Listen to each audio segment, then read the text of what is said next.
Et maintenant, va-t'en savoir où elle l'a mis. Et ça, c'est fermé. Oh, conne. Dis, tu n'aurais pas vu mon journal par hasard?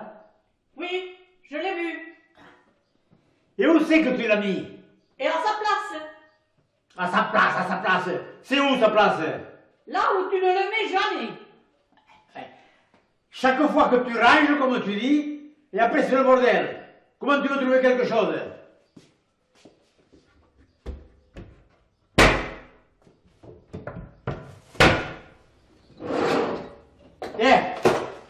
C'est pas sa place, ça. Et maintenant, où c'est qu'elle aura planqué mes lunettes?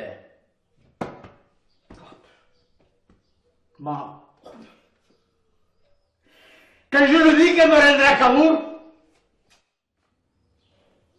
dis,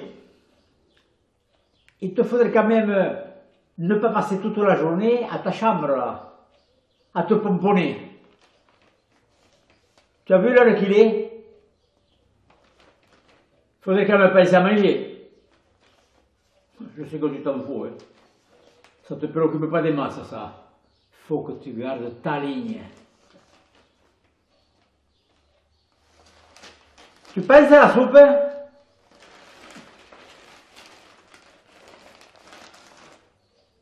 Alors, tu es sourde? Tu es sourde comme tu veux, là, hein? Eh, quelle soupe tu as préparée aujourd'hui? La soupe des mourets. Ça, je m'en doutais, hein. Depuis le temps que je l'avale, hein.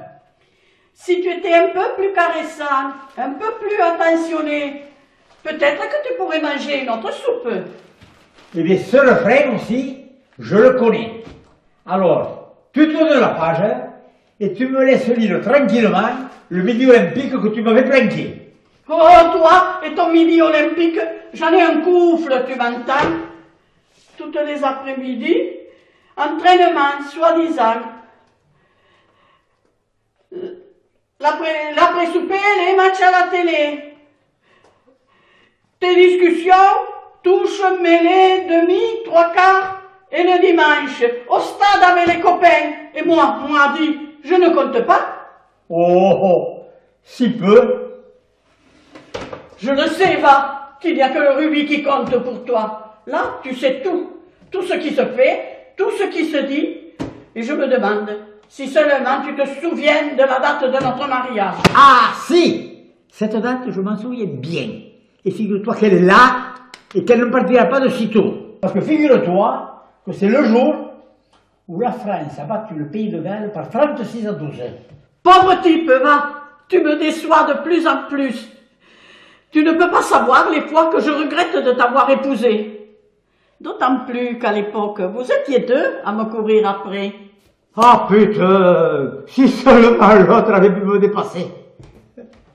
Et pourtant, mon grand-père, il m'avait averti, le brave homme. Il me disait souvent, s'il t'arrive de rencontrer une jolie fille, avec un maillot collant sur le dos, ne te presse pas. Parce qu'après, tu risques d'avoir une femme collante sur le dos. Et le maillot, tu t'en fous. Et c'est pour moi que tu dis ça? Tu vois quelque plus ici? Je reconnais bien là ta gentillesse et ta galanterie. Je me demande comment encore tu oses me regarder en face. Qu'est-ce que tu veux? On s'habitue à tout. Tous les mêmes, vous êtes tous les mêmes. Des promesses, du vent, oui. Et dire que le jour de notre mariage, tu m'avais promis un tas de choses. Tu devais être fidèle, gentil, attentionné, généreux. Tu parles. Ah, tu parles, évidemment. Tu penses bien que je ne pouvais pas discuter là devant les invités. Et tu disais que tu m'aimerais toujours. Oui, mais je pensais que ça ne durerait pas si longtemps. Ah, tu te crois marrant, tu crânes, tu fais le beau, tu te prends pour quelqu'un. Mais figure-toi que tu n'es pas sorti de la cuisse de Jupiter, pauvre mec. Je ne suis peut-être pas sorti de la cuisse de Jupiter. Mais toi, tu n'es pas la fille de la Vénus de Milo. Et de toute façon, que ça te plaise ou non, je sais toujours plus que toi. Mais tu te regardais dans une glace au moins? Comment tu veux que je me regarde? On n'y voit rien. À force de gueuler, tu fais cacher le soleil. Allez, va allumer, va. Allez, va allumer. Tu te vois mieux là? Enfin, c'est juste ce qu'il faut. Bon, je voulais te dire, hein, n'oublie pas surtout que le bon Dieu, il a créé l'homme le premier. Et alors? Quand on fait quelque chose, on fait toujours un brouillon. Et un brouillon, crois-moi, c'est pas toujours une réussite. Oh, mais tu sais qu'une copie, souvent, eh bien, c'est pas mieux. Je me demande pourquoi tu m'as épousé. Eh bien, figure-toi que, depuis le temps, je l'ai oublié. Tu n'avais qu'à rester célibataire, hein? Eh bien, plus d'une fois, j'ai souvent pensé, et je me demande si ça n'aurait pas été mieux pour moi. Oh, je te vois célibataire, hein? Désordonné comme tu es, fainéant, t'aurais fait un joli moineau, va? Oh, ouais, joli moineau ou pas, eh bien, certainement, j'aurais été beaucoup mieux. Et tu peux me le dire, ce qu'ils ont de plus, les célibataires? Eh bien, le célibataire, hein, t'entends, le matin, il peut se lever de n'importe quel côté du lit, sans être embêté par une femme qui l'engueule tout le temps. Et puis, le célibataire, quand il voit passer une jolie fille dans la rue, eh bien, il n'a pas le regret d'avoir laissé une femme moche à la maison. Oh, moi, je voudrais dire exactement la même chose. Quand je fais la comparaison, elle n'est pas toujours en ta faveur, tu sais. Tu ne ressembles pas à une Casanova, mal foutue. Évidemment, chacun peut dire quelque chose. Parce que un mariage, tu vois, c'est comme un repas au restaurant. Ça n'a rien à voir. Mais si, parce que dans les deux cas, tu mets un temps fou pour te décider, pour savoir ce que tu vas prendre. Et puis quand tu regardes et que tu vois ce que tu as choisi, tu n'as plus qu'une envie. C'est de loucher dans l'assiette du voisin en te disant que c'est certainement meilleur. Oh, c'est sûr que moi, dans mon assiette, c'est pas terrible. Ce serait plutôt la famine. Je crois que tu vois que il faudrait choisir un conjoint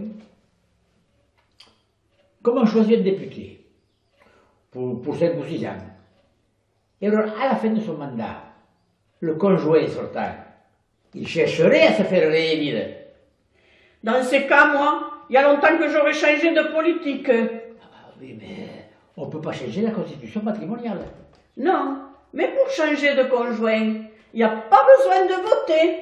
C'est beaucoup plus facile que les élections.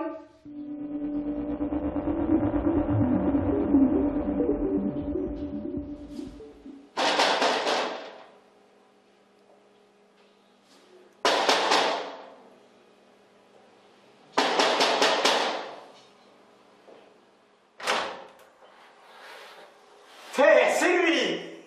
Bonjour, c'est moi le facteur. Partout entre mon cœur, j'apporte le bonheur. Bonjour, facteur. C'est vrai qu'en vous voyant, vous apportez un rayon de soleil.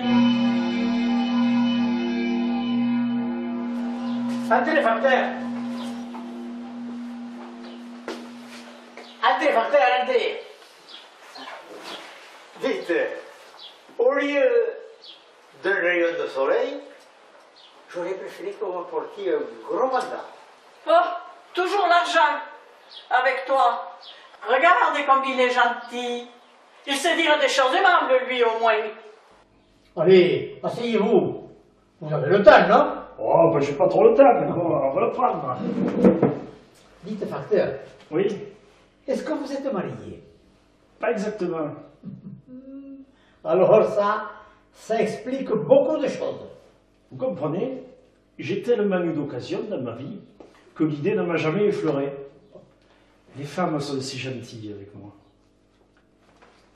Tenez, mon ami, j'ai une lettre pour vous. J'ai reconnu l'écriture. Je crois que c'est votre fils. Je crois savoir pourquoi il vous écrit. Il est si brave, ce petit. Je suppose qu'il va très bien et que certainement il va devenir sergent. Il est si intelligent. Naturellement, il doit vous demander de l'argent. Quoi? Parlez plus fort. Dans ces cas-là, elle est sourde. Je vous dis que peut-être il a besoin d'argent. Comment? Je vous le dis. Elle est sourde. Je la connais, moi. Hein. Il doit vous demander si vous pouvez lui envoyer de l'argent. Eh bien, puisqu'il gagne si fort, il n'aura rien du tout. L'argent, c'est lui. C'est lui qui paye. Malheureusement, ça, je ne le sais que trop bien. Mais au revoir. Et où il va?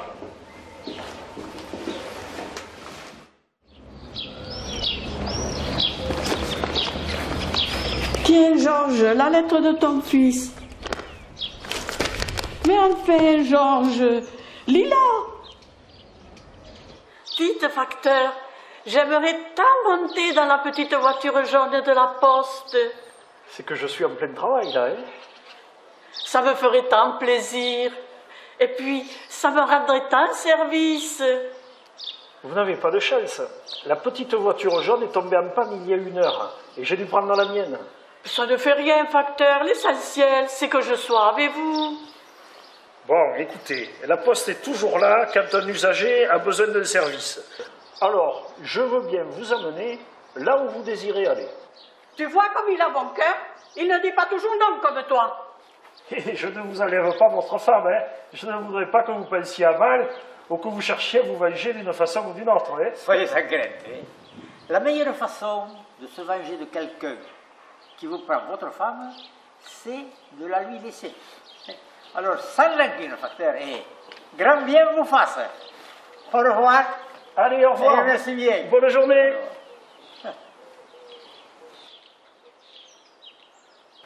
Enfin, seul. Ah, je vais pouvoir respirer à l'aise.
Allez, sortez maintenant. J'ai besoin de votre place pour prendre mon brocoli. Et je rentre comment, moi? Regardez comme la campagne est belle et le ciel tout bleu. C'est un plaisir de marcher dans la nature. Adieu, bon rêve. Des promesses, des promesses, des promesses. C'est tous les mêmes. Tu vas, oui.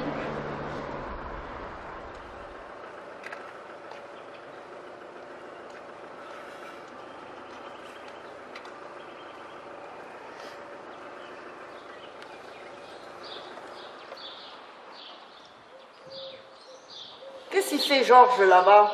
Je sais pas. Je crois que sa femme est partie avec le facteur. Mais c'est pas possible. Si elle est partie, sa femme, il restera pas longtemps sans courir, celui-là, va. Là, je ne perdrai pas au charbon.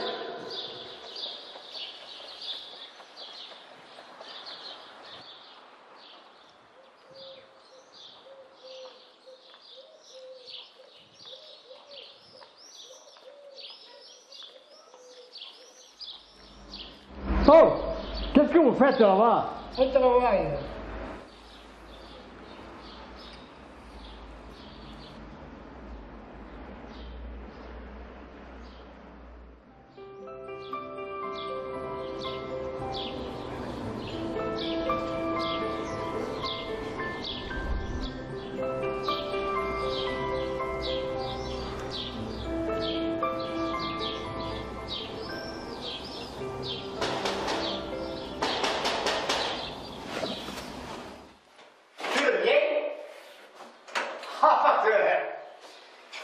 Dans ma précipitation, j'avais oublié de vous remettre cette seconde lettre. Allez, Bon, merci facteur, vous êtes gentil, au revoir. allez, salut. Salut. Bonne journée.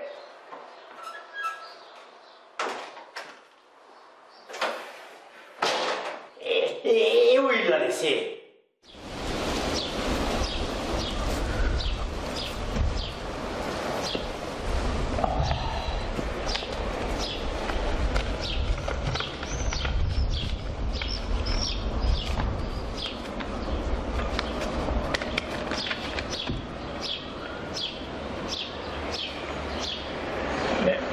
Mais c'est pas possible. C'est pas possible. Chers clients, dans le cadre de la super loterie organisée par les grands magasins Klaxon et La Déroute, vous avez été retenu comme unique gagnant. Oh, mais j'ai une belle coquille. Encore un voyage pour 2 personnes. Ah non, non, c'est pas une blague, hein. Et en plus, destination au choix. Nouvelle-Zélande et cercle polaire. Ouais, pour une fois, tant pis. Je vais partager avec elle si elle revient. Moi, j'irai en Nouvelle-Zélande voir la Coupe du Monde de rugby. Et elle, elle est avec les Esquimaux. Ça me rafraîchira les idées. Des promesses, ils sont tous les mêmes, Des promesses, du vent, oui, salaud, salaud, salaud, salaud, salaud, salaud.